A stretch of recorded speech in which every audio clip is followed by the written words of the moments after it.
حضرت خواجہ منتظم الدین زرزری زربخش رحمۃ اللہ علیہ چشتیہ سلسلے کے مرید و خلیفہ ہیں۔ آپ کو حضرت خواجہ نظام الدین محبوب الہی دہلوی سے ارادت اور خلافت عطا کی گئی۔ حضرت نظام الدین محبوب الہی دہلوی چشتیہ سلسلے کے 20ویں خلیفہ ہیں اور حضرت خواجہ منتظم الدین زرزری زربخش چشتیہ سلسلے کے 21ویں خلیفہ ہیں۔ تاریخ فرشتہ، برکات اولیاء، عشق ربانی، واقعات مملکت بیجاپور، روضۃ الاولیاء، روضۃ الاقطاب۔ مگر بعض کتابوں میں آتا ہے کہ آپ حضرت خواجہ فرید الدین گنجشکر رحمۃ اللہ علیہ کے مرید و خلیفہ ہیں۔ سیر الاولیاء، معارج الولایت، خزینۃ الاصفیاء، آب کوثر۔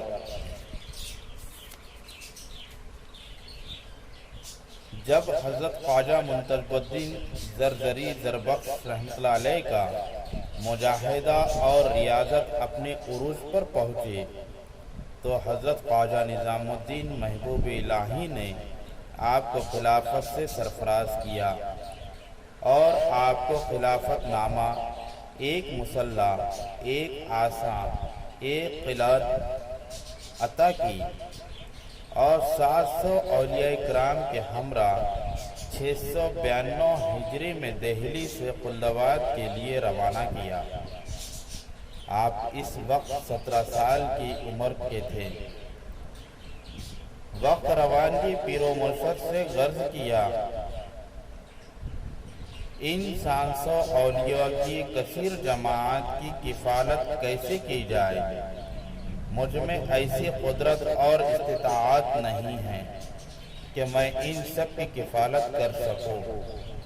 پیر و مرشد حضرت خواجہ نظام الدین محبوب الہی نے مراقبہ کر کے فرمایا، انشاءاللہ تعالی سب کی اخراجات بعد نماز تہجد مل جایا کرے گا۔ محمد قاسم تاریخ فرشتہ میں لکھتے ہیں کہ ہر رات بعد نماز تہجد سونے سے بھرا ہوا ایک ڈبہ غیب سے ملتا تھا جو حضرت خواجہ منتظم الدین زرزری زربخش رحمۃ اللہ علیہ صبح کو فقراء اور اولیاء اکرام پر خرچ کیا کرتے تھے۔ اسی وجہ سے لقب زرزری زربخش مشہور اور عام ہوا۔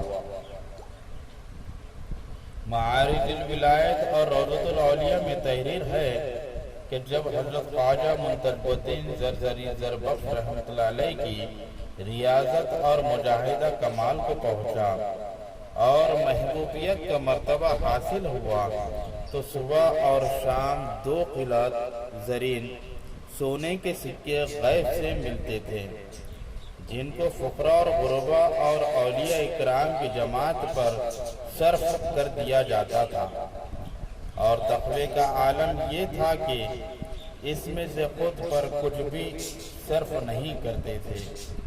یہی وجہ ہے کہ زرزری زربخش رحمۃ اللہ علیہ کا لقب عام ہوا۔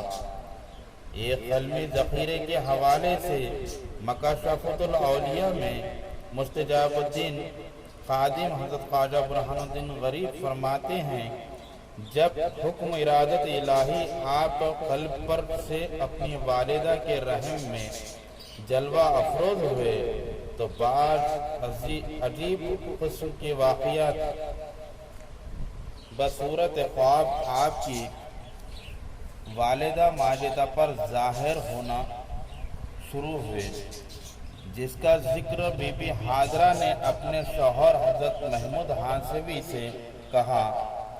جب یہ واقعات حضرت سلطان المشائخ کے روبرو کیے گئے تو حضرت خواجہ نظام الدین محبوب الہی رحمۃ اللہ علیہ نے حضرت محمود ہاشمی کو مبارکباد دی اور کہا کہ خداوند قدوس آپ کو ایک نورانی شان والا فرزند عطا کرے گا جو اللہ اور اس کے رسول کا برگزیدہ ہوگا۔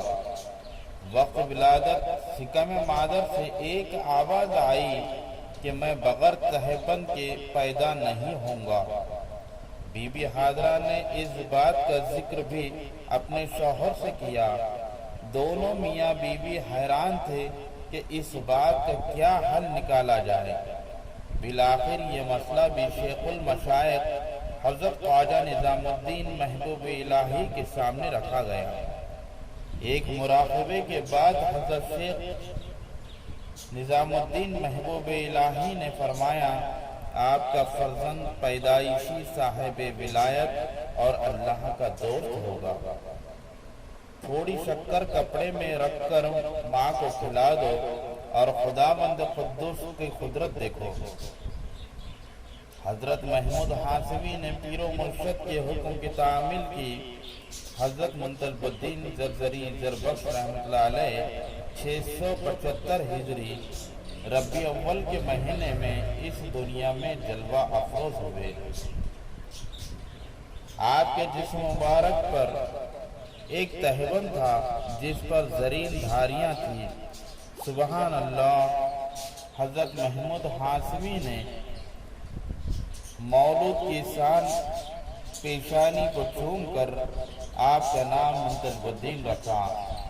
مکاشفۃ الاولیاء میں قاضی مستجاب الدین لکھتے ہیں کہ ایک قلمی ذخیرے میں یہ روایت ہے کہ عنایت ربانی سے ذہن و ذکاء اور فہم و فراست رکھتے تھے۔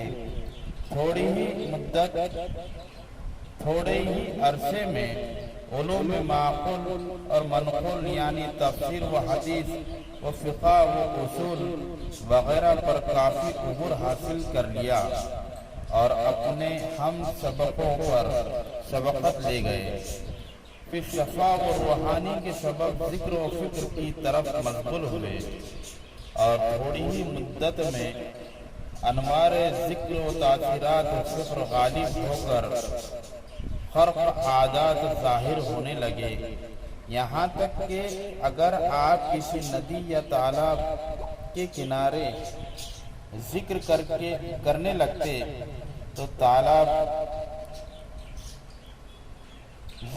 لگتے تو لا الہ الا اللہ کے ساتھ پانی خشک ہو جاتا تھا۔ مچھلیاں اور آبی جانور تڑپ کر نظر آتے تھے۔ الا اللہ فرماتے ہی پانی جوں کا توں ہو جاتا تھا۔ زبان سے جو نکلتا وہی ہو جاتا تھا۔ احسن الاقوال میں حماد الدین کاشانی تحریر کرتے ہیں کہ حضرت خواجہ برہان الدین غریب رحمۃ اللہ علیہ نے فرمایا کہ ایک بار مولانا منتظر الدین سے ملنے کے لیے گیا۔ انہوں نے غریب کے سامنے کھانا رکھا اور عرض کیا، کھانا نوش فرمائیں۔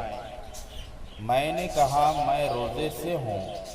آپ نے فرمایا افطار کر لیجئے، روزہ پھر رکھ لینا۔ مگر میں نے انکار کیا اور وہاں سے چلا آیا۔ اسی روز میں شیخ المشائخ حضرت خواجہ نظام الدین محبوب الہی رحمۃ اللہ علیہ کی خدمت میں حاضر ہوا۔ شیخ المشائخ نے حکم دیا مولانا برہان الدین غریب کے لیے کھانا لایا جائے۔ پیر و مرشد کے حکم کی تعمیل میں بالآخر مجھے روزہ افطار کرنا پڑا۔ واپسی میں نماز عصر کا وقت ختم ہو رہا تھا۔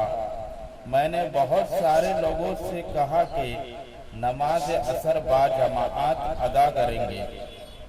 وہ کہتے تھے کہ ہم نے نماز عصر با جماعت ادا کر لی۔ حضرت خواجہ برہان الدین غریب رحمۃ اللہ علیہ فرماتے ہیں کہ مولانا منتظر الدین زرزری زربخش کی بات نہ مان کر میں نے روزے سے بھی گیا اور نماز با جماعت سے بھی محروم ہو گیا۔ رکن الدین کاشانی نفائس الانفاس میں نقل کرتے ہیں کہ حضرت خواجہ برہان الدین غریب نے فرمایا کہ میرے بھائی مولانا منتظر الدین ایک دوست تھا، اس کو سیدی کہتے تھے۔ بڑا تیز مزاج آدمی تھا۔ جب وہ راستے سے چلتا اور راستے میں کوئی شخص سپاہی یا افسر سپہ سالار ملتا کسی کی تعظیم نہ کرتا، لیکن اگر راستے سے کسی فقیر کو دیکھتا تو اس کی تعظیم و تکریم کرتا تھا۔ آپ نے فرمایا اس گروہ کی تعظیم کرنا بڑا کام ہے، کیونکہ سفید پوش اور صاحب عزت کی تو ہر کوئی عزت کرتا ہے۔ سیدی کو یہ رتبہ حضرت زرزری زربخش رحمۃ اللہ علیہ کی صحبت سے حاصل ہوا تھا۔ حضرت خواجہ منتظم الدین زرزری زربخش رحمۃ اللہ علیہ 7 ربیع اول 709 ہجری کو 7 ربیع اول 709 ہجری کو اس دار فانی سے پردہ کیا۔ حضرت خواجہ منتظم الدین زرزری زربخش رحمۃ اللہ علیہ چشتیہ سلسلے کے مرید و خلیفہ ہیں۔ آپ کو حضرت خواجہ نظام الدین محبوب الہی دہلوی سے ارادت اور